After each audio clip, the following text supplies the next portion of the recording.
मैं जितेंद्र गहलोत आदर्श विद्या मंदिर विद्यालय उच्च माध्यमिक बालोतरा अध्याय 2 मानव तंत्र भाग 2 पाचन तंत्र ग्रसनली ग्रासनली आमाशय सुदांत्र बृहदांत्र व मलाशय।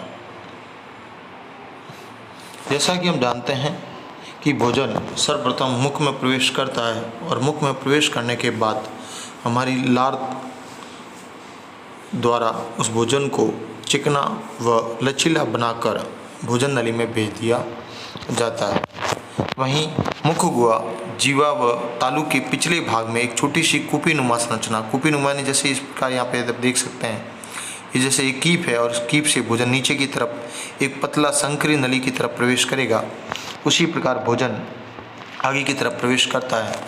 ग्रसनी से होकर भोजन आहार नलिका या ग्रास नाल अर्थात वायु श्वास नाल में चली जाती है। यानी जब भोजन मुख से ग्रहण किया जाता है तो उसमें से जो भोजन है वो आहार नली में प्रवेश करता है तो वहीं वायु श्वास नली में चली जाती है।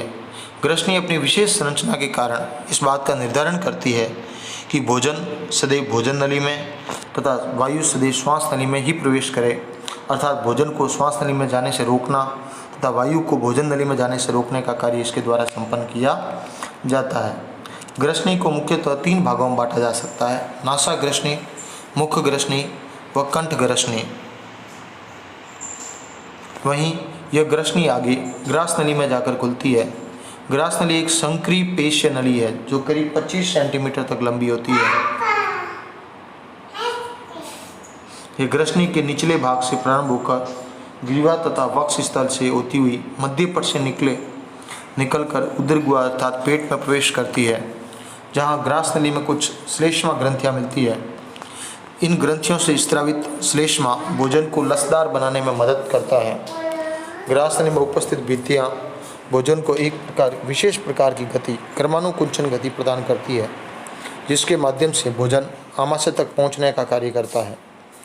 आमाशय में पहुँचा हुआ भोजन तो आमाशय में पहुँचने से पहले भोजन की ग्रास नली के अंतिम ग्रसनी व ग्रास नली के मध्य सिरे में ग्रास नली के शीर्ष पर ऊतकों का एक पल्ला होता है, जिसे घाटी ढक्कन या एपिग्लोटिस ढक्कन के नाम से जाना जाता है। यह वही ढक्कन है जो इस बात का निर्धारण करता है कि भोजन भोजन नली में व श्वास नली में ही प्रवेश करे, और ये किसी भी अवस्था में भोजन को श्वास नली में प्रवेश करने से रोकने का कार्य करता है। आमाशय आहार नाल का ग्रास नली से आगे का भाग आमाशय के नाम से जाना जाता है। यह एक पेशीय जे आकार की संरचना है, अर्थात जे आकार, जैसे आप यहाँ देख सकते हैं कि ये एक जे आकार का भाग दिखाई दे रहा है, तो इसे एक जे आकार की संरचना के नाम से जाना जाता है, जो ग्रास नली व ग्रहणी के मध्य अर्थात उदर गुहा यानी पेट के बाएं हिस्से तथा मध्यपट यानी डायफ्राम के नीचे स्थित होता है। ये एक लचीला अंग यानी कोमल अंग है जो 1 से 3 लीटर तक आहार धारण कर सकता है। आमाशय को मुख्य रूप से 3 भागों में बांटा गया है। जैसे जहाँ से भोजन प्रवेश करता है वो है जठरागम, जहाँ से भोजन शरीर से पुनः बाहर की तरफ चला जाता है जठर निर्गमी, उसके बीच का ये भाग फंडिस के नाम से जाना जाता है, अर्थात जठरागम ये बायां बड़ा भाग है जहाँ से ग्रसिका आमाशय में प्रविष्ट होती है। वहीं जठर निर्गमी ये आमाशय का दाहिना छोटा भाग है जहाँ से आमाशय छोटी आंत से जुड़ा होता है। वहीं फंडिस भाग दोनों भागों के मध्य की संरचना है।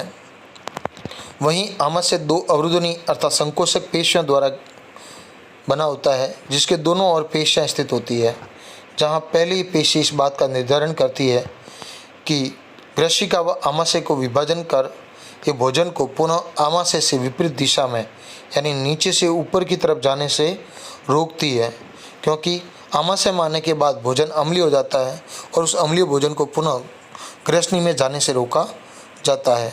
वहीं जठर निर्गमी अर्थात अवरुदनी आमाशय के अंतिम भाग में स्थित होती है, जो आमाशय व छोटी आंत को विभाजित करती है, अर्थात उसे 2 खंडों में विभाजित करती है, और ये इस बात का निर्धारण करती है कि भोजन आमाशय से छोटे छोटे पिंडों के रूप में अर्थात छोटे छोटे टुकड़ों के रूप में ही आगे प्रवेश कर सके, शुद्धांत्र में प्रवेश करे।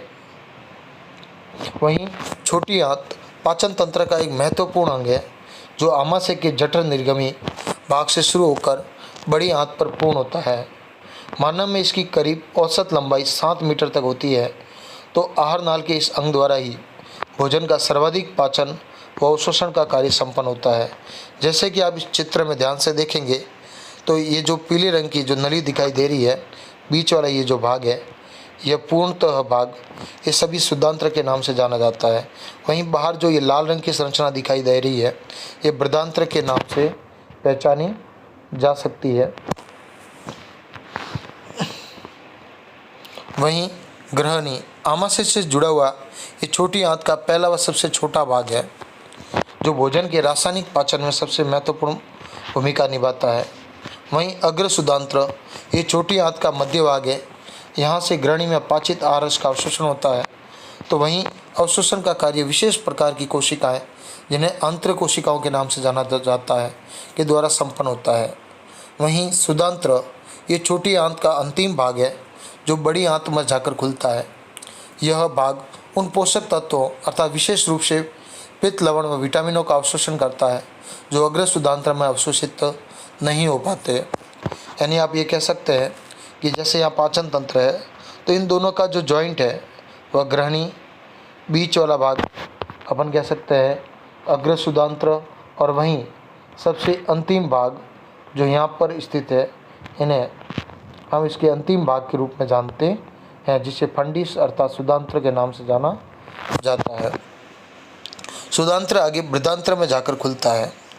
शुद्धांत्र आगे बड़ी आंत से जुड़ा होता है। यहाँ कुछ विशेष प्रकार के जीवाणु पाए जाते हैं। ये जीवाणु छोटी आंत से शेष बचे अपाचित भोजन को किण्वन प्रक्रिया अर्थात सड़ा गलाकर नष्ट करने की प्रक्रिया द्वारा सरलीकृत कर पाचन करता है। जहाँ बड़ी आंत का मुख्य कार्य जल व खनिज लवणों का अवशोषण करना है, तो वहीं अपाचित भोजन अर्थात जो भोजन पाचन नहीं हो गया है उसे मल द्वारा शरीर से त्यागा भी जाता है। मुख्य रूप से बृहदांत्र को 3 भागों में विभक्त किया गया है, अंधनाल, बृहदांत्र व मल द्वार। सर्वप्रथम अंधनाल, ये भाग शुद्धांत्र से जुड़ा होता है। यहाँ शुद्धांत्र से आने वाला पाचित आहार रस का अवशोषण होता है। वहीं शेष बचा अवशिष्ट भाग आगे बृहदांत्र में पहुँचा दिया जाता है। अंधनाल के प्रथम भाग अर्थात जो शुद्धांत्र से जुड़ा हुआ भाग है से थोड़ा सा नीचे की तरफ 4-5 इंच लंबी नली के आकार का एक अंग निकला रहता है जिसे कृमि रूप परिशेषिका अर्थात अपेंडिक्स कहा जाता है। जैसे आप यहाँ देख सकते हैं कि एक छोटी सी परिशेषिका, ये जो नीचे की तरफ ये अंग है, ये परिशेषिका के नाम से अर्थात अपेंडिक्स के नाम से जाना जाता है। वहीं आहार नाल में बड़ी आंत का अंधांत्र के आगे वाला भाग बृहदांत्र के नाम से जाना जाता है। ये उल्टे यू आकार की संरचना है जो करीब 1.3 मीटर लंबी नली द्वारा बनी होती है।